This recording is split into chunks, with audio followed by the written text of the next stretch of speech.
doesn't love bread? Especially a fresh, baked loaf straight out of the oven, the warm aroma coming off of it. But do you love bread enough to sleep with its ingredients?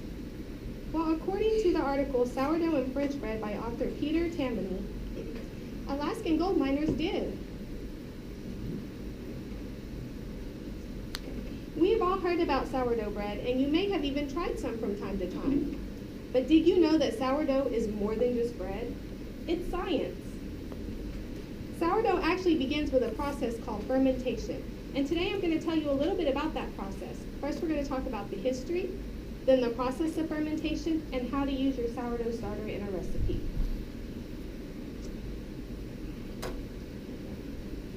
So where did sourdough come from? Well, according to Lon Walters in his book, Old West Baking Book, ancient Egyptians actually developed sourdough while creating an active yeast to make beer. And that was about 5,000 years ago. So sourdough bread has been around for a while. Enterprising bakers used that yeast and added flour and water to it, and that became the first leavened bread. Sourdough bread was so popular that other European countries borrowed the recipe and they adapted it, and everybody started making their own sourdoughs. Now, sourdough came with the early explorers to the New World during the first expeditions. However, we couldn't use it, or they couldn't use it in the Americas until the 1600s because Native Americans didn't grow wheat, they grew corn. So by the 1800s, you could purchase commercially packaged wheat, and you guys might have seen it. In the little bitty package that says Fleischmann's Active Yeast. You can buy that and use it in pretty much any recipe you want. However, sourdough starter was still so popular with the pioneers during the gold rush time that they took it with them to Alaska, Canada, and California. By the late 1800s, sourdough bread was in every bakery and every restaurant across the United States. Now you know where sourdough starter came from. You might be wondering, what exactly is sourdough? Well, this little illustration right here tells you about the process of fermentation. What happens is you get a little bowl and you fill it with some flour and a little bit of water. You put it somewhere warm, like I have a little light bulb that I keep mine under, and you leave it somewhere where it's going to get moisture. After a while, the yeast in the air will come to the flour and start metabolizing the glucose in the flour. Well, when the yeast metabolizes the glucose, it produces carbon dioxide gas and also ethanol, which is an alcohol. Now, if you really like your sourdough sour, just mix the alcohol back in. If not, you dump it off, and whenever you're feeding it, and move on from there.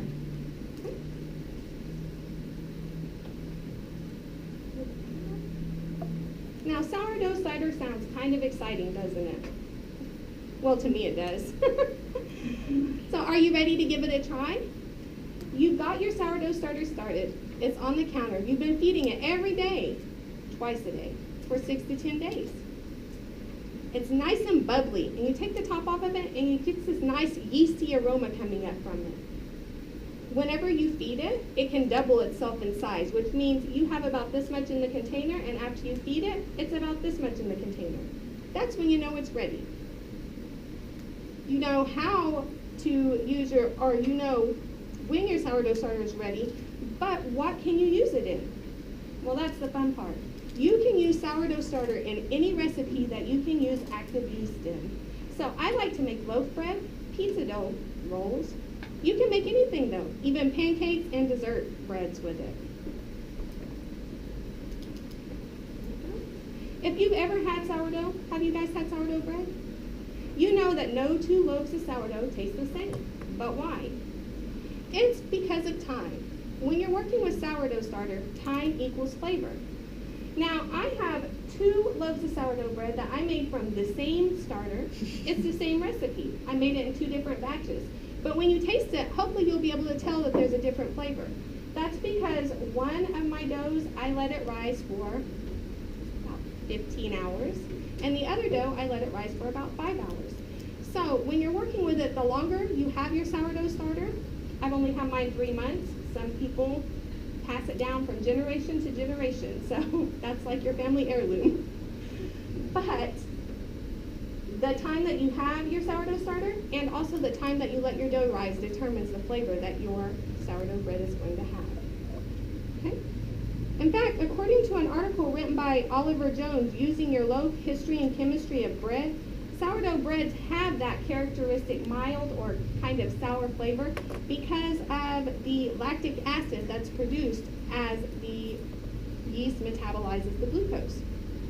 So the yeast is kind of alive, and the taste is a byproduct, I guess.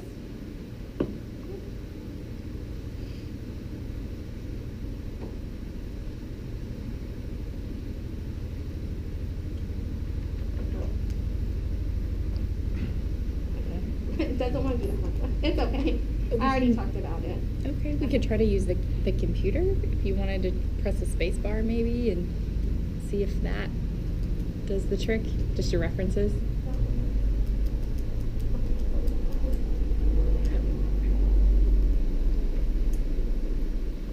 Now that you know how much time and effort goes into a good starter, it's kind of easy to understand why that Alaskan miners might want to sleep with it to keep it alive.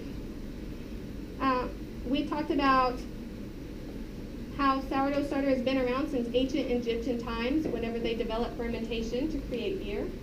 We talked about how the wild yeast metabolizes the glucose in the flour, which is what causes the bread to rise.